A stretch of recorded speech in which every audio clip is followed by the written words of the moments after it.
안녕하세요. 저는 오늘 후반칠 강연을 하게 된 최우선입니다.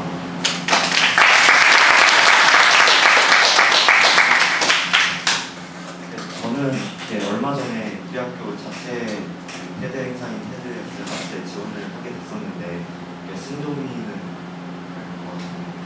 그때 제가 그때 테드 강연을 준비하면서 알게 된 저의 이야기를 여기서 좀 바꿔서 좀 해보려고요. 그 전에 본격적으로 이야기를 하기 전에 제 소개를 잠깐만 하겠습니다. 저는 다양한 경험을 한 사람일지는 몰라도 이렇게 막 흔히 생각할 수 있는 그런 파란만장한 삶이나 그런 걸 사는 사람은 전혀 아니라고 생각합니다.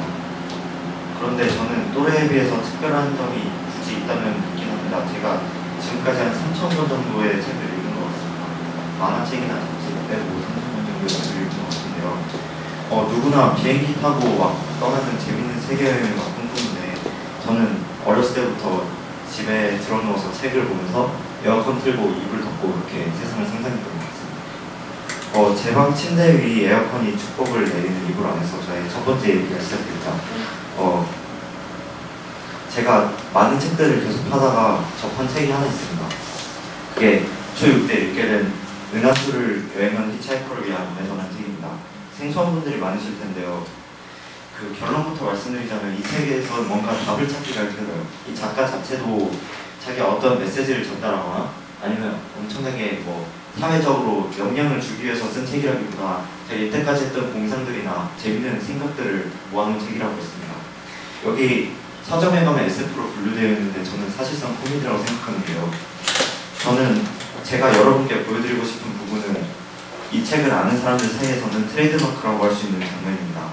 작가가 책에서 세상의 모든 것에 대한 답을 자기가 찾았다고 생각을 하면서 그걸 막 써놨고 거기 아서덴트라는 주인공이 이제 그 답을 기록을 통해서 보게 되는 장면인데 영어로 한번 보시죠.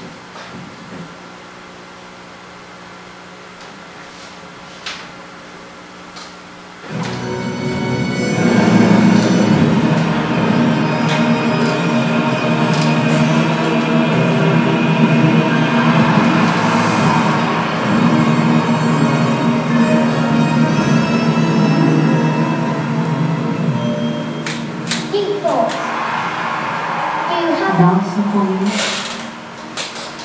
Yes, but you're not going to like it. Alright. The answer to the ultimate question of life, the universe, and everything is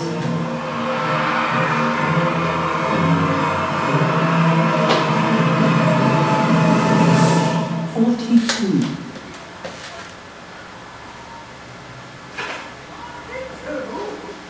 그러니까 이게 어떤 장면인지 대충 설명을 드리자면 1000만 년 전에 어떤 고대종이 있어가지고 막 700만 년 동안 계산을 해가지고 우주의 모든 것에 대한 답을 찾았는데 그게 42라는데요. 그게 끝이에요. 진짜 그것만을 말하는 책입니다. 근데 제가 이거를 아니 이게 의미가 있다거나 막 감동이 있으면 제가 그걸 갖고 독후감 선물을 쓰는 어떤 생각을 할 건데 이게 그냥 너무 허무하고 충격적이라서 제가 초6 때 이걸 읽었잖아요. 그래서 제가 막 이때까지 읽었던 모든 책들 지금부터 읽을 모든 책들이 의미가 없을 수도 있다고 아니면 제 삶이 의미를 결국엔 찾을 수 없을 수도 있다고 생각하게 되었어요. 초6 때 하루 동안 밥을 안 먹고 되게 허무주의에 빠지는 건 되게 긴 시간이잖아요. 초등학교 때 솔직히 막 시간 되게 느리게 가잖아요. 게임 1시간에도 막 한 5시간 먹고. 근데 그때 하루 동안이나 되게 허무했었어요. 근데 철학자들은 막 이걸 보고 허무주의라고 한대요. 근데 저는 그런 거창한 이름보다는 권태라는 말을 더 좋아해요. 왜냐면 이 책에서 말하는 세상의 답이 너무 허무해서 제 인생이 허무해졌기 때문이 아니에요. 허무해진 것이 아니라 제 허무주의에 빠진 것이 아니라 잠깐 앓는 소력처럼 이런 40이라는 숫자가 저를 스치고 지나갔다는 느낌이었어요. 제가 마음을 다잡았거든요. 초6이었던 제 마음속에 책 많이 읽고 재밌게 놀겠다는 목표 말고도 하나의 길이 생겼습니다.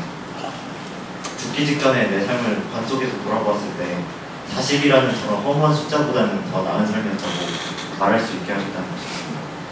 어쩌면 별일 아닌 어린 시절의 충격에서 저의 두 번째 이야기가 시작되는데요. 그 이야기에는 아직 너무나도 배울 것이 많고 알아야 할 것이 많은 학생으로서, 어린 사람으로서 40이 그게 최선입니까? 이렇게 물었던 저의 이야기들이 녹아 들어갔습니다. 저는 우주에 참 관심이 많았었는데 이게 여기에 보이는 수식은 정말 무시하셔도 되고 저도 이해 못한 수식인데요. 그냥 여기서 시사하는 바를 그냥 요약하자면 인간이 있어야지 우주가 있다는 겁니다. 인간은 우주를 관찰하고 우주를 관찰한 사람이 없으면 그건 그냥 우주는 의미가 없는 것이라고 말하는 이유입니다. 제가 더욱더 관심을 가졌던 것은 뇌과학으로 이제 우리의 모든 생각을 가능하게 해주는 뇌를 조금이라도 더 이해하고 더 배운다면 우리가 얼마나 아름다운 존재인지 우리가 어떻게 살아가야 되는지에 대한 답을 더 찾을 수 있을 것이라고 생각했기 때문에 하게 되었어요. 근데 과학은 제가 이 영화 또는 이런 책을 보기 전에도 좋아했었습니다. 제가 가장 충격을 받고 가장 많이 바뀌게 된 부분은 삶의 태도였던 것 같습니다. 뭘 하더라도 막 대충하고 가볍게 하기보다 더 진지하게 하려고 노력을 했는데 제가 아무래도 제 성격상 진지하게 한다든지 아니면 남에게 좀 먼저 다가가고 따뜻하게 대하는 게 서툴다 보니까 어떤 일이 있어도 앞으로 일어날 일에 대해서 더 정진하고 더 따뜻하게 살아가야겠다는 생각을 하게 됐어요. 이 숫자 때문에. 저는 이 40이라는 숫자가 뜬금없이 저에게 허무주의, 그 다음에는 권태, 그 다음에는 삶의 태도를 바꾼 현금률이 되었지만 여러분에게는 또 다른 이야기가 있을 것 같아요. 그래서 저는 제 이야기를 들려드리고 여러분의 이야기를 기회를 못 싶습니다. 감사합니다.